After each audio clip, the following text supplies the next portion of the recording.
नमस्कार, दिन भर की बड़ी खबरों में आपका स्वागत है। मैं हूं आपके साथ Sunita Tiwari.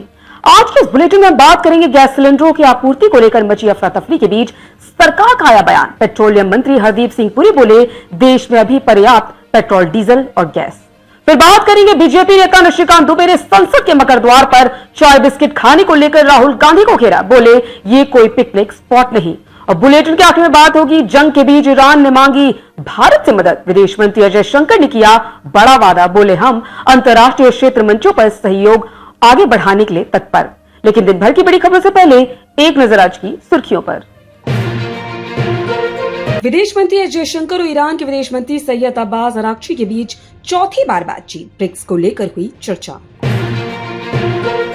Commercial gas cylinder पर सरकार का बड़ा फैसला। सप्लाई में 20% कोटा मिलेगा। होटल रेस्टोरेंट को मिलेगी राहत। व्यवसायों को राहत देगी सरकार। मासिक जरूरत का 20% गैस उपलब्ध कराया जाएगा। केंद्रीय मंत्री गजेंद्र सिंह शेखावत का ऐलान। राज्यसभा चुनावों में कांग्रेस को क्रॉस वोटिंग का डर। अपने 12 विधायकों को बेंगलुरु के रिजॉर्ट में शिफ्ट किया। अमेरिका, इजराइल और ईरान युद्ध पर आया आरएसएस का पहला बयान। कहा, यह जल्द से जल्द खत्म होना चाहिए। दिल्ली के उत्तम नगर हत्याकांड मामले में पीड़ितों की मदद के नाम पर फर्जीवाड़ा। 2 दिन में क्यूआर से जमा कर लिए 37 लाख रुपए। पुलिस ने शुरू की कार्रवाई। पणजी नगर निगम चुनाव में बीजेपी समर्थित पैनल की ऐतिहासिक जीत। 30 में 27 वार्ड में हुए विजय। चुनाव आयोग की तैयारियां हुई पूरी। अगले 2-3 दिन में विधानसभा चुनाव की तारीखों का हो सकता है ऐलान। विधायकी लड़ने के लिए दिल्ली से मिनिस्टर भेजेगी भाजपा। कांग्रेस को चौंकाने के लिए एक कदम आगे की रणनीति।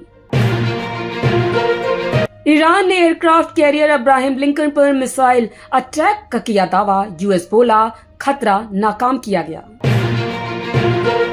ये तो थी सुर्खियां। विस्तार से बात करते हैं दिन भर की बड़ी खबरों की। देश में एलपीजी संकट पर लोकसभा में केंद्रीय पेट्रोलियम और प्राकृतिक गैस मंत्री हरदीप सिंह पुरी ने कहा कि भारत 40 देशों से क्रूड ऑयल ले रहा है। गैस सिलेंडरों पर पैनिक होने की कोई बात ही नहीं है। आइए इस रिपोर्ट में जानते हैं और क्या कहा पेट्रोलियम मंत्री हरदीप सिंह पुरी ने भारत में गैस और तेल की बढ़ती अफवाहों को लेकर। बता दें कि लोकसभा में पेट्रोलियम मंत्री हरदीप सिंह पुरी ने बताया कि भारत अब खाड़ी देशों के अलावा अमेरिका, नॉर्वे, कनाडा, अल्जीरिया और रूस जैसे देशों से भी एलपीजी की आपूर्ति सुनिश्चित कर रहा है। उन्होंने कहा, पहले भारत अपनी लगभग 60% एलपीजी जरूरतें कतर, यूएई, सऊदी अरब और कुवैत जैसे खाड़ी देशों से आयात करता था, जबकि करीब 40% उत्पादन देश में ही होता था। लेकिन मौजूदा वैश्विक हालात को देखते हुए आयात स्रोतों को सक्रिय रूप से विविध किया गया है ताकि आपूर्ति बाधित न हो।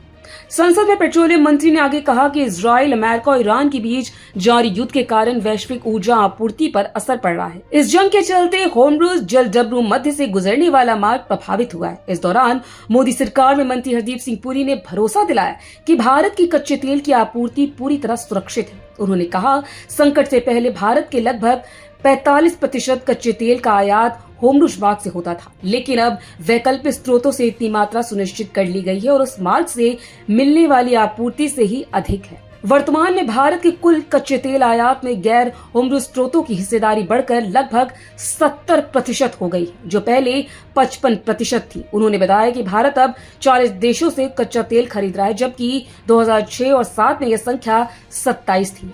मंत्री ने कहा कि देश में पेट्रोल, डीजल, केरोसिन, एटीएफ या फ्यूल ऑयल की कोई कमी बिल्कुल नहीं है। उन्होंने कहा कि सरकार ने प्राकृतिक गैस की आपूर्ति को भी प्राथमिकता के आधार पर प्रबंधित किया है। घरेलू पाइप गैस और वाहनों के लिए सीएनजी की आपूर्ति पूरी तरह बरकरार रखी गई। भाजपा सांसद निशिकांत दुबे ने गुरुवार को लोकसभा में विपक्ष के नेता राहुल गांधी के संसद के मकर द्वार पर अन्य विपक्षी सांसदों के साथ विरोध प्रदर्शन करने के लिए कड़ी आलोचना की है। उन्होंने गांधी की चाय और बिस्किट खाते हुए एक तस्वीर भी साझा की और पूछा, क्या ये पिकनिक स्पॉट है? आइए इस रिपोर्ट में जानते हैं और क्या कहा बीजेपी सांसद निशिकांत दुबे ने राहुल गांधी द्वारा संसद के मकर द्वार पर चाय और बिस्किट खाने को लेकर।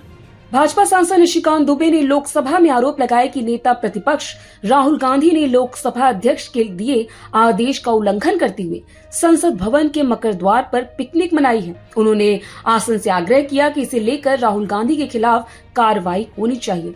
निशिकांत दुबे ने अपना दावा दोहराया कि राहुल गांधी की भारत जोड़ो यात्रा में अमेरिकी उद्योगपति जॉर्ज सोरोस ने पैसे दिए थे। उन्होंने नियम 384, 378 का हवाला देते हुए कहा कि लोकसभा अध्यक्ष ने आदेश दिया है कि मकर द्वार पर कोई धरना प्रदर्शन नहीं हो सकता।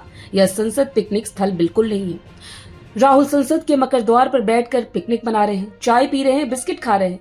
दुबे ने कहा राहुल गांधी पर कार्रवाई होनी ही चाहिए। पीठासीन सभापति जगदम्बिका पाल ने कहा आसन ने उनकी बात का संज्ञान ले लिया है। इस दौरान कांग्रेस के सदस्यों ने जोरदार हंगामा किया, जिसके बाद पाल ने सदन की बैठक 4:50 पर शाम 5 बजे तक के लिए स्थगित कर दी थी। बता दें कि निशिकांत दुबे ने राहुल गांधी पर भारत को तोड़ने की साजिश में शामिल होने का भी आरोप लगाया। उन्होंने कहा कांग्रेस नेता की आत्मा को शांति तब मिलेगी जब भारत पर चीन, रूस और अमेरिका हमला करेंगे। बता दें कि निशिकांत दुबे ने संसद परिसर में संवाददाताओं से कहा ऐसा लगता है वह चाहते हैं कि प्रधानमंत्री सुबह डोनाल्ड ट्रंप को गाली दे, दोपहर में व्लादिमीर पुतिन को गाली दे और शाम को शी जिनपिंग को गाली दे। अगर प्रधानमंत्री तीनों की बेइज्जती करते हैं तो राहुल गांधी की आत्मा को शांति मिलेगी। उन्होंने आगे कहा जब रूस, अमेरिका और चीन मिलकर भारत का बहिष्कार करेंगे या भारत पर हमला करेंगे तो उनके दिल को तसल्ली मिलेगी, क्योंकि जॉर्ज सोरोस का भारत को तोड़ने का एजेंडा कामयाब हो जाएगा। दुबे ने कहा मैं हमेशा यही कहता हूँ, भारत को तोड़ने की साजिश है और राहुल गांधी उस साजिश में शामिल हैं। दुबे ने श्रीलंका में गृह युद्ध के दौरान भारतीय शांति रक्षक बल भेजने के पूर्व प्रधानमंत्री राजीव गांधी के फैसले की भी आलोचना की। निशिकांत दुबे ने दावा किया कि जहां पड़ोसी देश गैस और तेल की किल्लत से जूझ रहे हैं, वहीं भारत कहीं बेहतर स्थिति में है। उन्होंने दावा किया आपको यह समझना चाहिए पाकिस्तान लगभग 4 दिन से एक तरह से बंद है। वहां लगभग 90% रेस्टोरेंट्स बंद हैं। बांग्लादेश में लगभग 95% रेस्टोरेंट्स बंद हैं। श्रीलंका में लगभग 98% रेस्टोरेंट बंद है। वहां गाड़ियां भी नहीं चल रही हैं और इस प्रकार से भारत की स्थिति इससे कहीं ज्यादा बेहतर है।